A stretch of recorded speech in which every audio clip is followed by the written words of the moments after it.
Now, Sky and Amanda Roberts.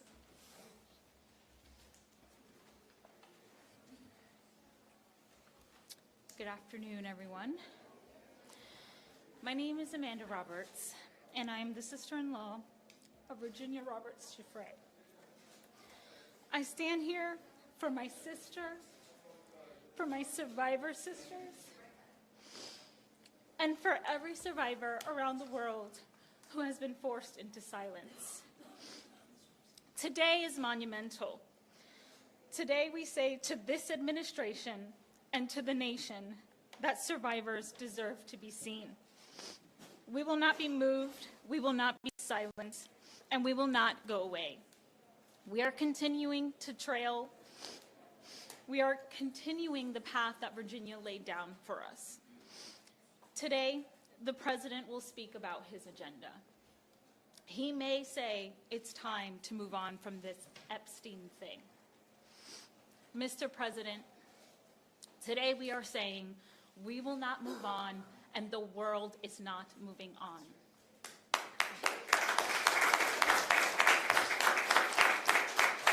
The world clearly sees the pattern in how this administration has treated survivors with disgrace, contempt, and dismissal. But I want to speak directly to the American people. This moment is about all of us. The state of this union, the state of survivors, and the state of our country. And many of us feel dismayed, disrupted in spirit by the intentional chaos that has been created to distract us and desensitize us to the harsh realities of Jeffrey Epstein, Ghislaine Maxwell, and the horrific crimes committed by their rich and powerful friends. Today, as Americans, we find ourselves at a crossroads. We have a choice to make. As American people, what do we want for our future, and what do we want for our children? We can choose to let the Epstein case remain a stain on American history, another chapter where the rich and powerful escape accountability and survivors are told to be quiet.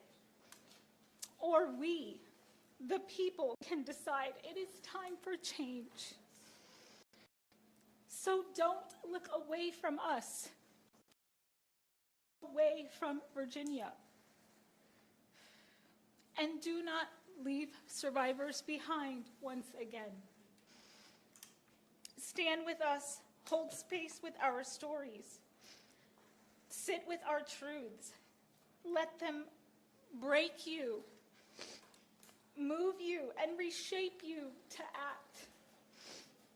Together we can build a nation that is fair and true, a nation where money and power cannot bend the law, where title does not grant innocence, where every voice matters and every survivor matters. I'll end with Virginia's words. I look forward to the days when money and power don't stop the truth from coming out, and the righteous prevail. Well, Sissy, today is the beginning of that day.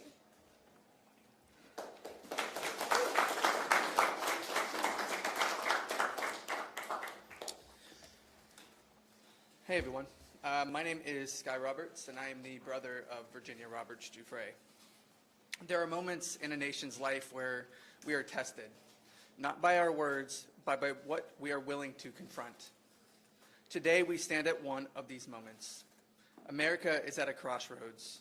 We can choose to let the Epstein case remain a stain on our history, another chapter where the powerful are protected, the truth is buried, and survivors are asked to carry the consequences in silence. Or we can choose something different. We can choose truth. We can choose accountability. And we can choose to build a country where no one, no matter how wealthy, connected, or politically insulated, stands above the law. Today we are here proudly representing our sister, Virginia Roberts Jeffrey, standing with members of Congress and with survivors across the nation and across the world.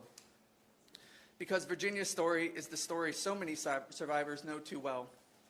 A mountain of obstacles that seem impossible to climb. Pain so deep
truth into a breaking point.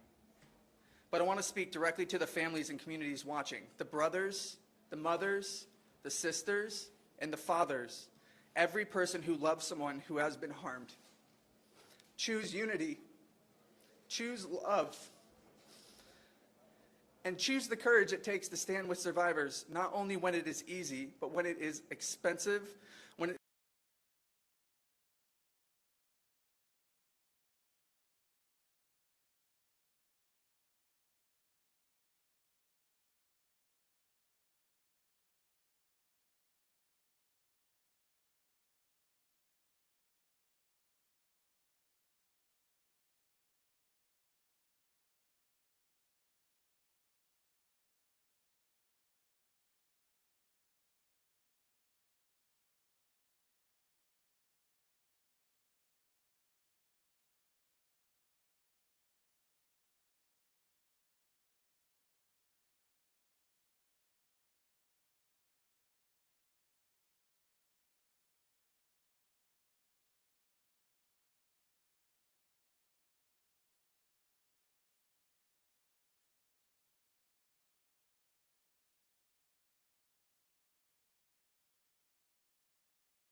clearly that the rules that protected abusers and traffickers for decades will no longer stand. It is about closing the gaps that powerful people exploit. It is about strengthening accountability so survivors are not forced to fight alone for years against a machine built to wear them down.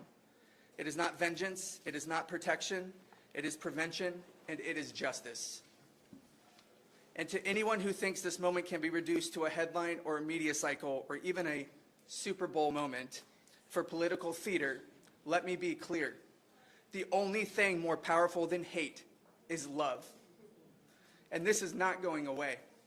We will not stop until the truth is faced and justice is pursued for Virginia, for her survivor sisters, and for every victim and survivor around the world who deserves to know that their lives are worth more than someone else's reputation. Thank you.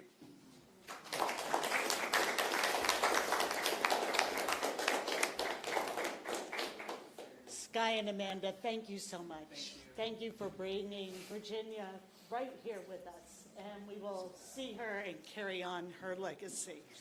I now have the great privilege of introducing my friend from across the Capitol complex, Leader Chuck Schumer.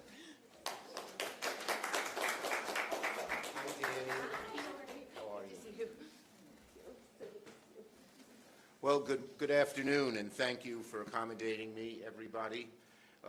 Look, while we're here, the truth must come out. Trump says he's going to give a long speech tonight, but there's one thing he refuses to talk about, the Epstein files. Trump campaigned on releasing the files, but now 1 year into his presidency, he calls them a hoax. Shame on him. He says the American people need to move on. We're not moving on, are we? That is outrageous to say move on. That's an insult to the victims and the survivors standing behind me. For years, survivors of Epstein's abuse were ignored, they were doubted, they were dismissed. But their presence here at the State of the Union sends a clear, powerful message. Survivors will not be silenced. My partner in our legislation. The powerful will be held accountable. We will not rest until that happens. And no one, not even the president, is above the law. Trump cannot continue to bury the truth. The full Epstein files must be released now. Nearly every single member of both chambers, Democrat, Republican, Independent, worked for the Epstein Files Transparency Act. But for 3 months, Trump's Justice Department has broken the law, blacking out page after page. This is their version of releasing the files.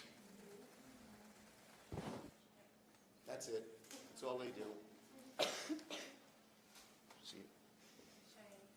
Shame is right. This is not transparency. It's a cover-up. Survivors deserve justice. That's why I'm proud to have introduced Virginia's law with Democratic Woman Caucus Chair Leger Fernandez, thank you so much, to eliminate the federal statute of limitations, barriers that have kept too many survivors from pursuing justice. There can be no half measure of justice. The American people and the brave survivors stand behind me deserve the full truth. And a statute of limitations on something like this, when women go through things that are so painful and have to wrestle and grapple with it for the rest of their lives, it should be up to the victim when there's a prosecution, not up to some law that has no knowledge, really, in a certain sense, of what these people have gone through.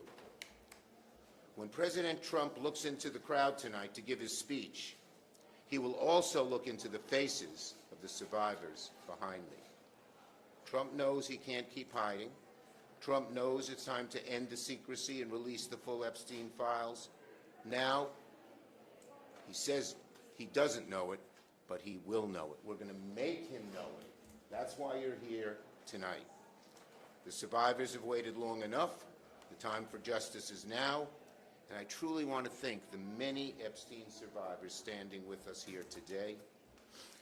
You've undergone unimaginable pain, unimaginable pain. And I know you live with it constantly. You can't make it go away. It happened. You live with it.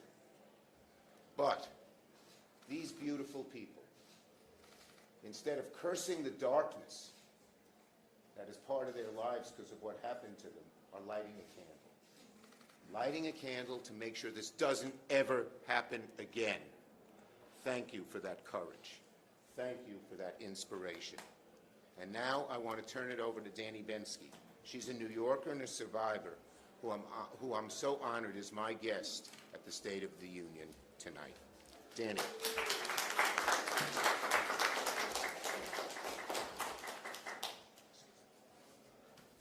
Thank you, Senator Schumer. I just have to lower this. So I'm an Epstein survivor from 2004, 2005. I was 17 years old when I met Jeffrey Epstein. Back then I was a teenager, but I was really a child. I was looking for an adult to help protect me from what felt like monsters, only to find that the monster was him all along. Now I look to the government for help, and they're no better. Gaslighting and manipulating victims, the same tactics as Jeffrey and Ghislaine. The DOJ assures us that they're focused on our safety, but only to exploit us further. There are two cases happening here, two cases of abuse. The first case is one that we endured while we were ensnared in the largest sex trafficking ring that this country has known to date.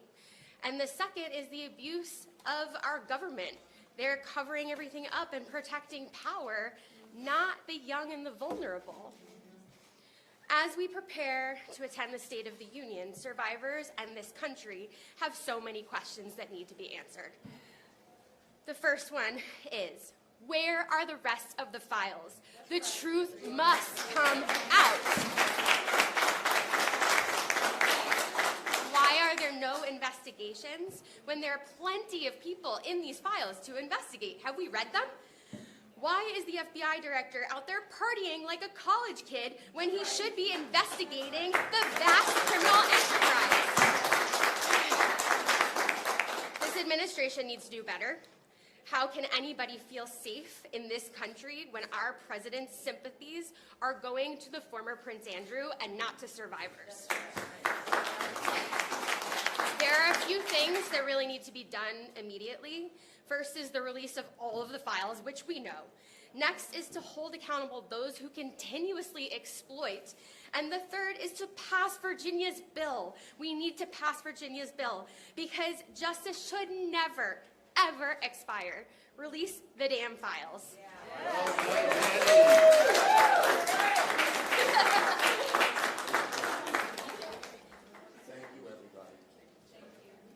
We'll now hear from Ranking Member Robert Garcia.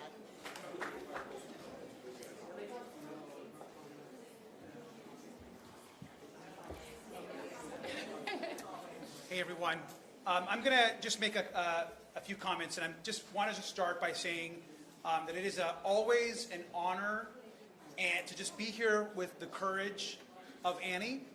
For those that don't know, Annie Farmer and her story and the story of her family, we are always in awe of you and of everything that you and your family have gone through. We just want to know that we love you and we support you, always. Absolutely. I also just want to thank the whip for her leadership, also to all of the women in our caucus that are providing so much support to the survivors, that are part of our investigation, that are leading on this issue. I know that both of our committees are so grateful. Not Judiciary, Oversight Democrats, our Democratic women are leading the way on this issue, and we are forever grateful to every single one of you for your leadership, your voice, and your courage in uplifting these incredible women. So thank you so much for that. And I just want to remind the President and the Attorney General that they are right now in violation of the law. And when the President makes a speech tonight, he is going to know that looking back at him will be numerous survivors of Epstein's abuse, and that he is facilitating the single largest cover-up in modern American history. It's the single largest cover-up in modern American history. And who are we protecting? Why are we protecting powerful, wealthy, connected men? Why are we protecting billionaires from justice? Because we're always going to center the survivors. The single most important part of our investigation and what we're guided by is justice for Annie. It's justice for Maria. It's justice for so many that have been wronged, harmed, and terrorized by not just Jeffrey Epstein and Ghislaine Maxwell, but by the co-conspirators and all that helped them commit their abuse. Let's be clear, over 50% of the files have still not been released to the public. And we know as early as just today and yesterday, there are numerous files that we have confirmed that are missing from the DOJ that we know exist, including accusations, and serious accusations, not just against the president, but against others. It's time to release the files. It's time to center their survivors. And the president should know that even though he wants to call this a hoax, that our investigation is just getting started.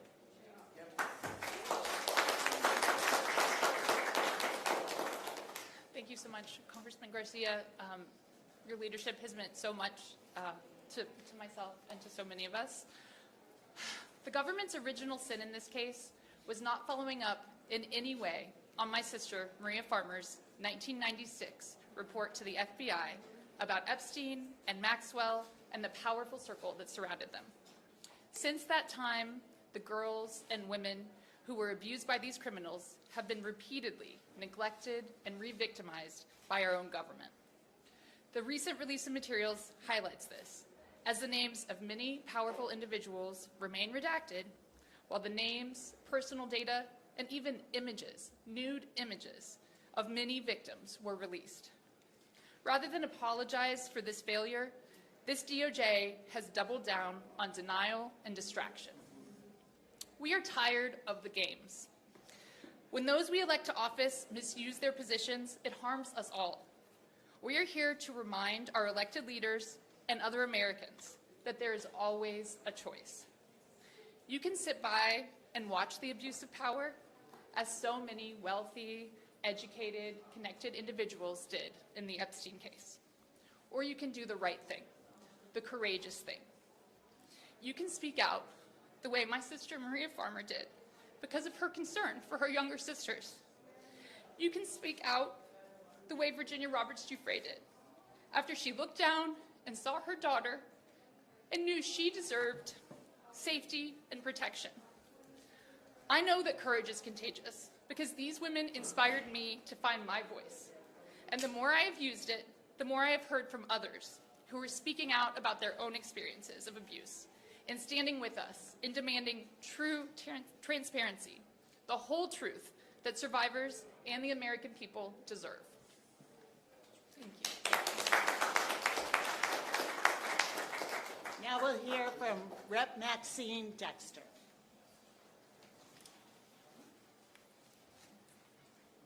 Good afternoon. I'm honored to be here. I am Maxine Dexter, a mother, a physician, and the proud U.S. representative for Oregon's 3rd, and I'm deeply honored to have Lisa Phillips here as my guest tonight for the State of the Union, a survivor of Epstein's abuse, a powerful voice for justice, and she will attend the State of the Union tonight on my behalf. Tonight, as Epstein survivors like Lisa stare down our government, a government that has failed them for decades, you will all bear witness to an important shift in power in this nation. The wealthy and influential have persistently been shielded from accountability for their actions. This has certainly been true for the Epstein class of abusers.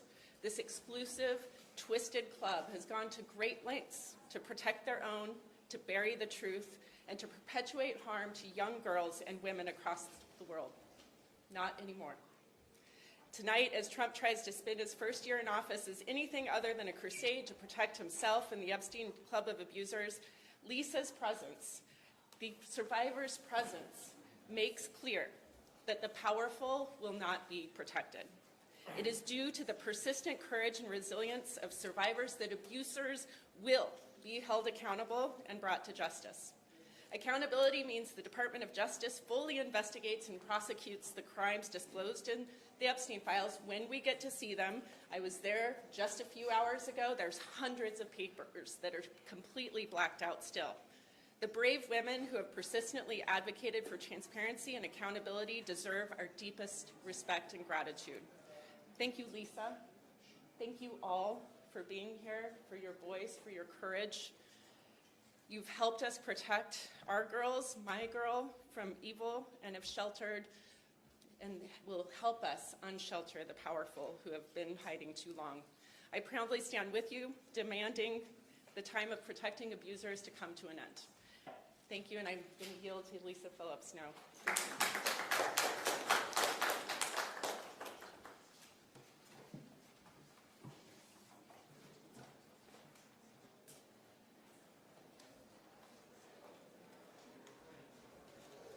Good afternoon. I'm Lisa Phillips, and I'm a survivor of Jeffrey Epstein and his world. I want to thank Congresswoman Dexter of Oregon for inviting me to be here today. It's such an honor. I always get emotional because every time I look at my survivor sisters behind me, I am reminded that they represent at least 200 victims. I don't want you guys to forget that. So when I stand here, I do not stand alone. I represent hundreds of faceless, nameless survivors. Some I have had the honor of knowing and supporting over the last few years, young women and girls who were never given a voice. My survivor sisters and I have come to Capitol Hill many times this past year, as you know, and we will keep coming back again and again until all the Epstein files have been released, because accountability is impossible without full transparency. Those of us who lived through the horrors of the Epstein world have always known this was never just a story about one powerful man. It was never just a crisis of wealth and privilege in America. It is and always has been a global crisis of corruption. We are only beginning to understand the depth and breadth of it, and the question remains, how many more powerful figures on the international stage will be named when the remaining files are released? The world deserves to know. That is why it has been an honor to recently speak with elected officials in several European nations, urging each country to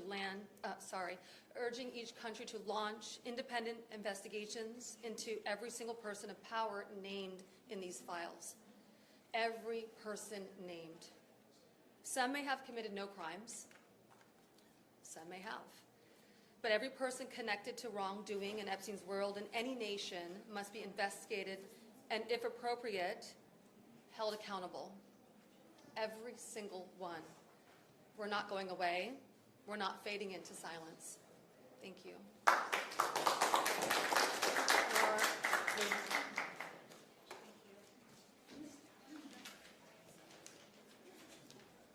Hi, my name is Laura Bloom McGee. My remarks are very short because my survivor sisters have said a lot. I want to thank Congresswoman, I believe she just stepped out, Julia Brownlee of California, that graciously invited me here from Arkansas. I have not heard from any of our leaders from Arkansas, so thank you, Congresswoman Brownlee. Speaking out about sex trafficking saves lives. Being here with my sisters has helped save mine. This has never been about politics. It's about little girls and young women who have and continue to be exploited by the powerful. Justice should be non-negotiable. Transparency should be non-negotiable. Integrity should be non-negotiable. No one should escape accountability. We will continue fighting for independent investigations and prosecutions as the evidence warrants. We will not be silenced. Thank you. Melanie and Representative Andrea Romero. Melanie, Representative Melanie Stansbury, my admirer. Yes. All right. Whew. All right. Well, good afternoon, everyone. I'm Congresswoman Melanie Stansbury from New Mexico's 1st Congressional District, and I am so deeply honored to introduce to you the original co-sponsor of the Epstein Files Truth Commission in the state of New Mexico, Andrea Romero, the State House Representative. I want to share a few thoughts today as we prepare to enter the chamber tonight to face Donald Trump and to demand justice for not only the survivors standing behind us, but all survivors who have been failed by the U.S. Department of Justice in prosecuting crimes against children and women and boys and people who have been exploited for decades. We are gathered here today to fight for one thing: justice and accountability, and we will not be silenced. We will not move on. And that is why I am grateful to be joined by my guests who will talk about the work that we are doing in New Mexico. But tonight matters more than ever because survivors deserve to be seen, they deserve to be heard, and their presence matters more than ever as the world's eyes are upon us. Because let me remind you that every survivor who is here who raised their hand a couple of weeks ago during Pam Bondi's hearing knows that they have been failed by this administration and many administrations in getting the justice that they so rightly deserve. We refuse to let the powerful hide behind money, power, and influence. And we refuse to remain silent about Donald Trump's hiding about the truth of his own individual investigation. These are the files that the FBI has removed from their public Department of Justice database. The yellow files here are the files that President Trump is hiding. The yellow files here are investigations with a woman who was abused as a minor and who alleged that Donald Trump was her abuser. These are the files that they are hiding, among many millions of more. But I want to just close things out by sharing with you the words of perhaps one of the most important people who cannot be here today, and that is Virginia Giuffre. So let me read you just the closing passage from her book. If you've read this far, I hope my story has moved you to seek ways to free yourself from a bad situation, say to stand up for someone else in need, or to simply reframe how you judge victims of sexual abuse. Each one of us can make a positive change. I truly believe that. I hope for a world in which predators are punished, not protected. Victims are treated with compassion, not shamed. And powerful people face the same consequences as anyone else. I yearn, too, for a world in which perpetrators face more shame than their victims do, and where anyone who's been trafficked can confront their abusers when they're ready, no matter how much time has passed. She then goes on to say, we don't live in this world yet, but tonight, we're here to stand with the survivors to say that we do. And with that, I would like to introduce our amazing State House Representative, Andrea Romero. Good afternoon, everyone. Again, I'm House State Representative Andrea Romero from the District of Santa Fe. and I am the chair of the Epstein Truth Commission.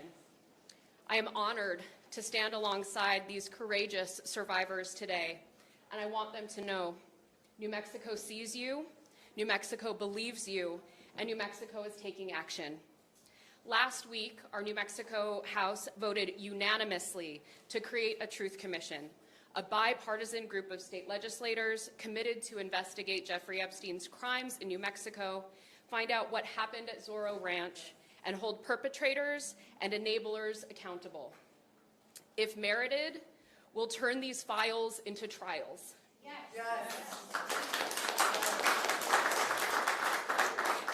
Our commission will pull together the full story of what happened in our state. We will determine whether local and state officers appropriately responded when survivors came forward. We will use our subpoena power to compel witnesses to share what they know. And we will create a safe, survivor-centered space for victims to be finally heard.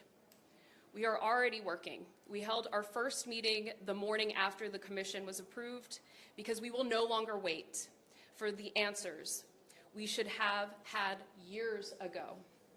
This is about the truth. This is about accountability. This is about making sure that no child, no vulnerable person ever has to go through what the survivors standing here today have endured. New Mexico is stepping up for the survivors, for our communities, and for every future generation that deserves to grow up safe. I want to thank you all and thank you for this opportunity.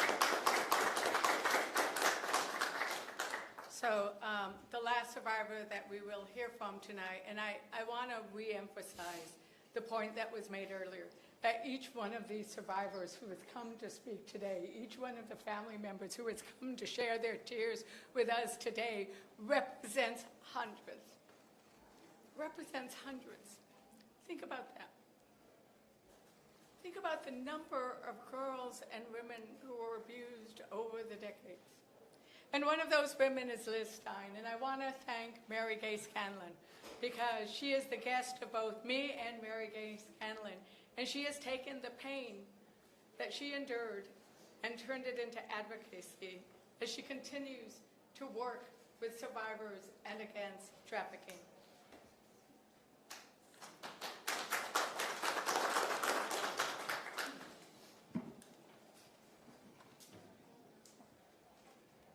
My name is Liz Stein. I met Jeffrey Epstein and Ghislaine Maxwell when I was a senior in college, just 21 years old, in 1994. My involvement with them lasted approximately 3 years. Before the State of the Union, it is worth asking ourselves what our state of moral courage is. Human trafficking persists largely due to our cultural discomfort with directly naming sexual violence. Talking about sexual assault not only makes us uncomfortable, it exposes failure. It reveals where power has been protected at the expense of the vulnerable. It forces us to confront who is protected in this country and who is not. The crimes of Jeffrey Epstein were not committed in isolation. They were enabled by social, financial, political systems that look the other way. Survivors have been telling the truth for decades, since Maria Farmer first came forward in 1996. The late Virginia Giuffre endured public scrutiny and character assassination, but the release of the files confirmed that what she was saying all along was the truth. For more than 30 years, survivors have pushed, fought, testified, and organized to bring attention to the crimes of Epstein and his associates. Trauma does not operate on a legislative timeline. Justice delayed by law is justice denied by design. Around the world, investigations have reached the powerful, but our Department of Justice and this administration have handled the release of information in a way that leaves survivors and the public asking why the United States appears reluctant to lead on accountability in a case that happened largely on our soil. The world is watching. Survivors are watching. And it is embarrassing that we are not setting the standard. Courage is contagious, but so is impunity. We the people was never meant to mean we the powerful. Accountability is not vengeance. It is fidelity to the rule of law, which is the baseline requirement of a functioning democracy. History will not remember how carefully we avoided discomfort. It will remember whether we demanded the truth. Thank you.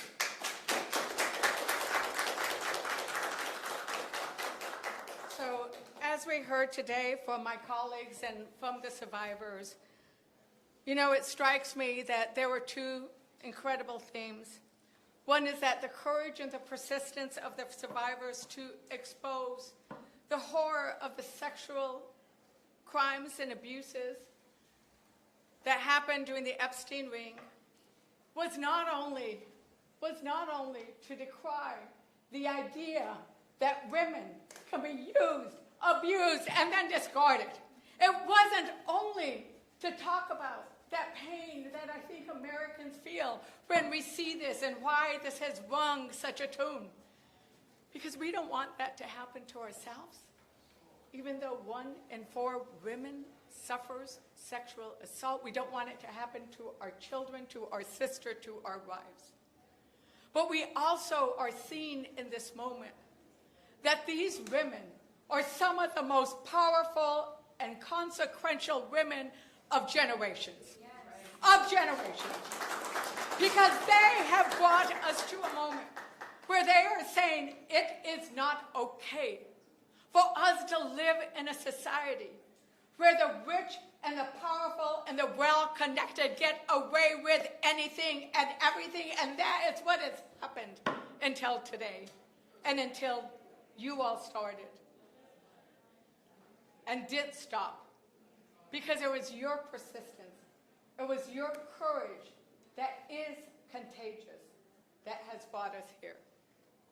And it has brought us to a point where 3 million files have been released, 3 million have not.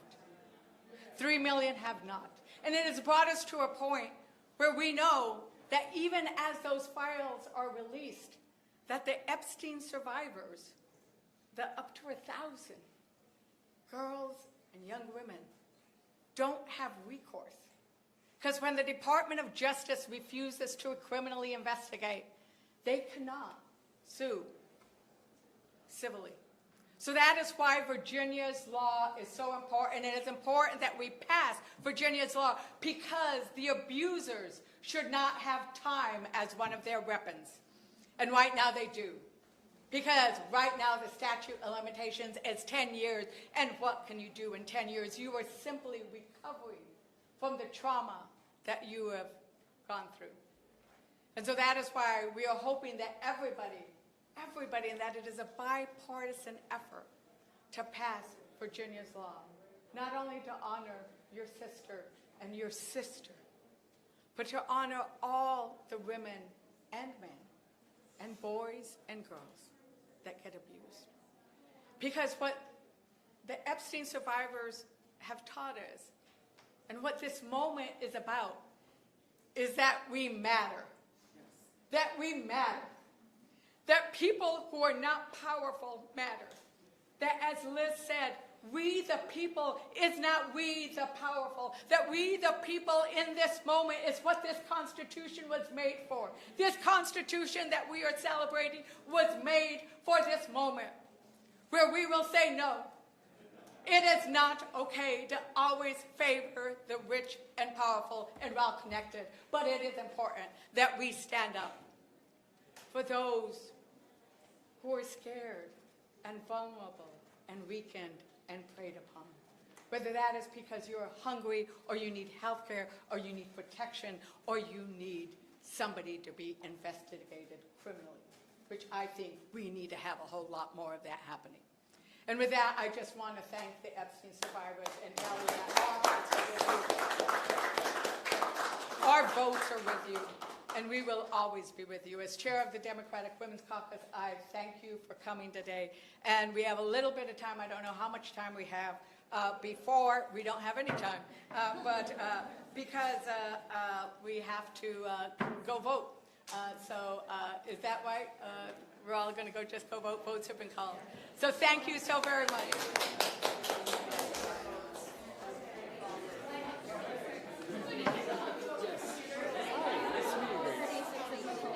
Oh, nice to meet you. How are you? Yes. Yeah. Can we bring the right here? Yeah, that would be helpful.